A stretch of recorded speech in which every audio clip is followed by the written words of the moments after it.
اللہ الرحمن الرحیم۔ السلام علیکم۔ سب سے پہلے درود پاک، اللہم صلی علی محمد وعلی آل محمد وبارک وسلم۔ ہماری جو آج کی ویڈیو ہے نا، اس کا نام ہے ابلیس یعنی شیطان کیا تھا اور کیا ہو گیا۔ توجہ کے ساتھ ویڈیو کو پورا دیکھیے گا، آپ کو بہت کچھ سیکھنے کو ملے گا، اور اگر ہو سکے تو ہمارے اس یوٹیوب چینل کو سبسکرائب کر لیں تاکہ آپ کو روٹین کے ساتھ اچھی اسلامک ویڈیوز ملتی رہیں۔ ابلیس، جس کو شیطان کہا جاتا ہے، یہ فرشتہ نہیں تھا بلکہ ایک جن تھا جو آگ کے ساتھ پیدا کیا گیا تھا، لیکن یہ فرشتوں کے ساتھ ملا جلا رہتا تھا اور اللہ پاک کے دربار میں بہت ہی مقرب اور بڑے بڑے بلند درجات اور مراتب سے سرفراز تھا۔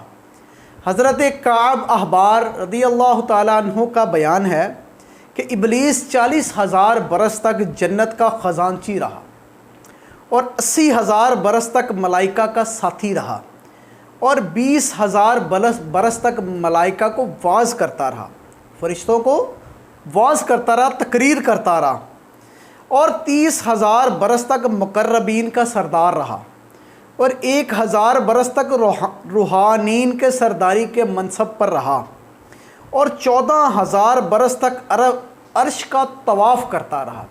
یہ آپ گنے کتنے ہزار برس کا عرصہ گزر گیا۔ پہلے آسمان پر اس کا نام عابد، دوسرے آسمان میں اس کا نام زاہد، تیسرے آسمان میں اس کا نام عارف، چوتھے آسمان میں اس کا نام ولی، پانچویں آسمان میں اس کا نام تقی، چھٹے آسمان میں اس کا نام خازن اور ساتویں آسمان میں اس کا نام عزرائیل تھا، اور لوح محفوظ میں اس کا نام ابلیس تھا، لیکن یہ اپنے انجام سے غافل اور خاتمے سے بے خبر تھا۔ جب اللہ پاک نے حضرت آدم علیہ السلام کو سجدہ کرنے کا حکم دیا نا، تو ابلیس نے انکار کر دیا اور حضرت آدم علیہ السلام کی تحقیر اور اپنی بڑائی کا اظہار کر کے تکبر کیا، کہا کہ میں اس سے افضل ہوں، یہ مٹی کے ساتھ بنایا گیا ایک پتلا ہے مگر میں اس سے افضل ہوں۔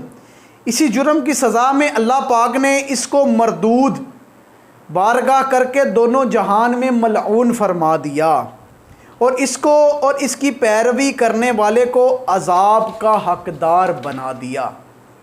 دیکھا، صرف اور صرف اس نے اللہ پاک کے حکم سے انکار کیا تھا کہ میں نے حضرت آدم علیہ السلام کو سجدہ نہیں کرنا، اور ہم اپنے بارے میں سوچتے کیوں نہیں؟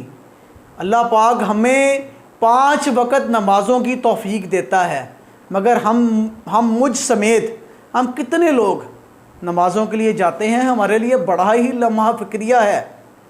قرآن مجید کے اس واقعے میں عبرت اور نصیحتوں کی بڑی بڑی درخشندہ اور تابندہ تجلیاں ہیں، اس لیے اس واقعے کو اللہ پاک نے مختلف الفاظ میں اور مختلف طرز بیان کے ساتھ قرآن پاک میں مختلف جگہ پر بیان فرمایا ہے۔ یعنی جس طرح سورہ بقرہ میں، سورہ اعراف میں، سورہ حجر میں، سورہ بنی اسرائیل میں، سورہ کہف میں، سورہ طٰہٰ میں، سورہ صاد میں اس دل دہلا دینے والے واقعے کا ذکر ہے، جس سے ہمیں مختلف قسم کا سبق بھی ملتا ہے۔ اس سے ایک بہت بڑا سبق یہ ملتا ہے کہ کبھی ہرگز اپنی عبادتوں اور نیکیوں میں گھمنڈ اور غرور نہیں کرنا چاہیے، اور کسی گناہ گار کو اپنی مغفرت سے مایوس نہیں ہونا چاہیے، کیونکہ انجام کیا ہوگا کوئی بھی نہیں جانتا، خاتمہ کیسا ہوگا کوئی بھی نہیں جانتا۔ عام بندوں کو، مجھ سمیت کسی کو اس چیز کی خبر ہی نہیں، اور نجات اور فلاح کا دار و مدار در حقیقت خاتمہ بالخیر پر ہی ہے، کہ بڑے سے بڑا عابد اگر اس کا خاتمہ بالخیر نہ ہوا تو وہ جہنمی ہوگا، اور بڑے سے بڑا گناہ گار اگر اس کا خاتمہ بالخیر ہو گیا تو وہ جنتی ہوگا۔ کیونکہ آپ دیکھ لیں کہ ابلیس کتنا بڑا عبادت گزار اور کتنا مقرب تھا، اور کیسے کیسے مراتب و درجات کے شرف سے سرفراز تھا، مگر انجام کیا ہوا؟ اس کی ساری عبادتیں غارت ہو گئیں اور دونوں جہان میں ملعون ہو کر عذاب جہنم کا حقدار ہو گیا۔ کیونکہ اس کو اپنی عبادتوں اور بلندیوں اور درجات پر غرور تھا، مگر وہ اپنے انجام اور خاتمے سے بے خبر تھا۔ حدیث شریف میں ہے کہ ایک بندہ اہل جہنم کے اعمال کرتا ہے حالانکہ وہ جنتی ہوتا ہے، اور ایک بندہ اہل جنت کے عمل کرتا ہے حالانکہ وہ جہنمی ہوتا ہے۔ یعنی کہ انما الاعمال بالنیات، یعنی کہ اعمال کا دار و مدار نیتوں پر ہے۔ اللہ پاک ہر مسلمان کو خاتمہ بالخیر نصیب فرمائے اور اپنے حفظ و امان میں رکھے۔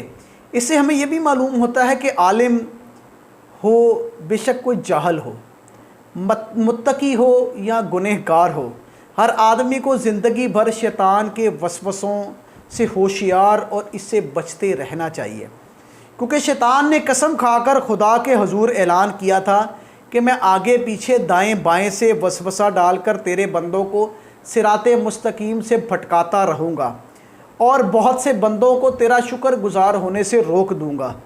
تو شیطان نے آگے پیچھے دائیں بائیں کہا تھا، مگر ہمیں یہ معلوم ہونا چاہیے کہ شیطان اوپر اور نیچے سے حملہ آور نہیں ہو سکتا، نہ ہی اوپر اور نیچے سے کوئی وسوسہ ڈال سکتا ہے۔ لہٰذا اگر کوئی انسان اپنے اوپر یا اپنے نیچے سے کوئی روشنی پائے تو یہ ابلیس کا وسوسہ نہیں ہے، بلکہ اس کو خیر سمجھ کر اس کی جانب متوجہ ہو اور اللہ پاک کی طرف سے خیر اور بھلائی کی امید رکھے۔